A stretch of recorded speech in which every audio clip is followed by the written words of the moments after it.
क्या अगर monkey and Kratos आपस में फाइट करें तो कौन जीतेगा? ये दोनों जो कैरेक्टर्स हैं अपने अपने यूनिवर्स के बहुत ही पावरफुल, बहुत ही स्ट्रॉन्ग बींग्स में रैंक करते हैं। क्रेटोस जो इतना ज़्यादा बैडेस कैरेक्टर है, जिसने एक ही ग्रीक मैथोलॉजी और नॉर्थ मैथोलॉजी के सबसे स्ट्रॉन्गेस्ट बींग्स को भी किल कर दिया था, तो आप अंदाज़ा लगा सकते हैं ब्लैक मिथ वुकोंग इसकी पावर्स को कैलकुलेट करना सच में बहुत ही मुश्किल काम है, क्योंकि इसके पास अनलिमिटेड पावर्स हैं। तो चलिए इन दोनों की फाइट शुरू कर लेते हैं।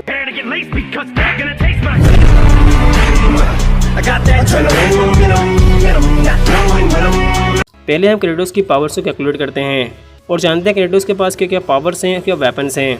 क्रेटोस के पास बहुत से वेपन्स हैं जिनकी लिस्ट बहुत ही लंबी है। क्रेटोस के पास है ब्लेड ऑफ केओस। ये वेपन क्रेटोस को एरिस से मिलता है जब क्रेटोस एरिस के अंडर में काम कर रहा होता है, और ये हेलफायर को जनरेट कर सकता है। और ये हमें सभी गॉड ऑफ वॉर गेम्स में देखने को मिला है क्रेटोस के पास ये वेपन, और ये बहुत ही पावरफुल वेपन में से एक वेपन है जिसकी हेल्प से क्रेटोस ने बहुत से गॉड्स को भी किल कर दिया था फाइट में। अब आता है ब्लेड ऑफ ओलंपस, जिसे खुद ज़्यूस ने क्रिएट किया था।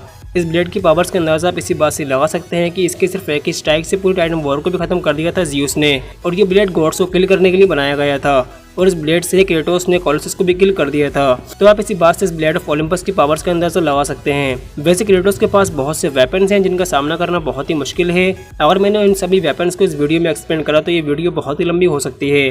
क्रेटोस की स्ट्रेंथ का अंदाजा आप इसी बात से लगा सकते हैं कि जब क्रोनोस एक बहुत ही पावरफुल टाइटन है, उसने क्रेटोस को अपनी दो उंगलियों के बीच में दबाने की कोशिश करी थी, लेकिन क्रेटोस उसके अटैक को रिपेल कर देता है। और यही नहीं, क्रेटोस ने नॉर्स मैथोलॉजी के 9 रियल्म्स को अपने हैंड्स पर होल्ड करा है। तो हम ये मान लेते हैं क्रेटोस की स्ट्रेंथ और रो पावर दोनों बहुत ही स्ट्रॉन्ग हैं। क्रेटोस ने अपनी जर्नी में बहुत ही लंबा रास्ता डिस्टेंस किया है, तो क्रेटोस ने फाइट के बीच में बहुत ही कम रेस्ट लिया है। क्रेटोस बहुत ही लॉन्ग टाइम तक बैटलफील्ड में सर्वाइव कर सकता है, इसलिए क्रेटोस का स्टेमिना बहुत ही ज़्यादा है। क्रेटोस की फाइटिंग स्किल्स बहुत ही डेंजरस हैं, क्योंकि क्रेटोस ने अपनी फाइटिंग स्किल्स के दम पर इतने ज़्यादा पावरफुल बींग्स को किल कर दिया था जो कोई सोच भी नहीं सकता था।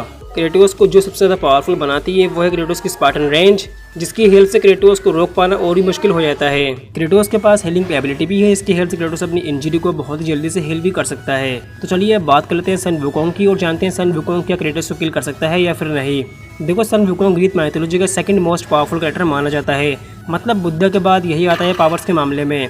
सन वुकोंग अपने 1 लाख से ज़्यादा क्लोन्स भी रेडी कर सकता है, और सबसे अमेजिंग बात तो ये है कि जो सन वुकोंग के क्लोन्स होंगे वो सन वुकोंग जितने ही पावरफुल होंगे। सन वुकोंग अपने साइज़ को बहुत ही बड़ा भी कर सकता है और बहुत ही छोटा भी कर सकता है, जिसकी हेल्प से सन वुकोंग को फाइट में बहुत ही अच्छा खासा एडवांटेज मिल जाता है। सन वुकोंग को किल करना बहुत ही मुश्किल काम है। एक तरह से ये समझ लो कि सन वुकोंग को किल करना इम्पॉसिबल है, क्योंकि सन वुकोंग की इमॉर्टल पावर को तोड़ पाना किसी भी कैरेक्टर के लिए पॉसिबल नहीं होगा। सन वुकोंग ने अपने फाइटिंग स्किल्स के बेस पर पता नहीं कितने गॉड्स और डीमंस को भी किल किया है फाइट में।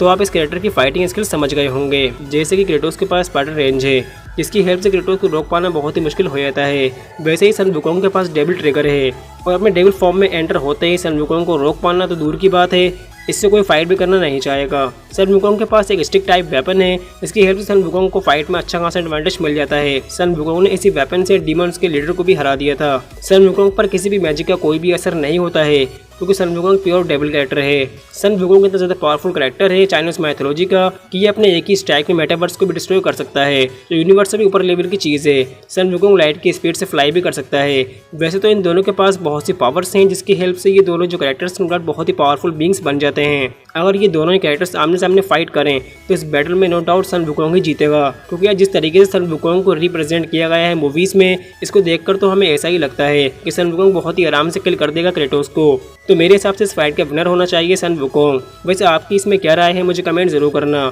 और आपको इन दोनों कैरेक्टर्स में कौन सा ज़्यादा पावरफुल कैरेक्टर लगा, सन वुकोंग या फिर क्रेटोस? अपना मुझे कमेंट जरूर करना। तो मिलते हैं अगली वीडियो में। Thanks for watching this video. Bye.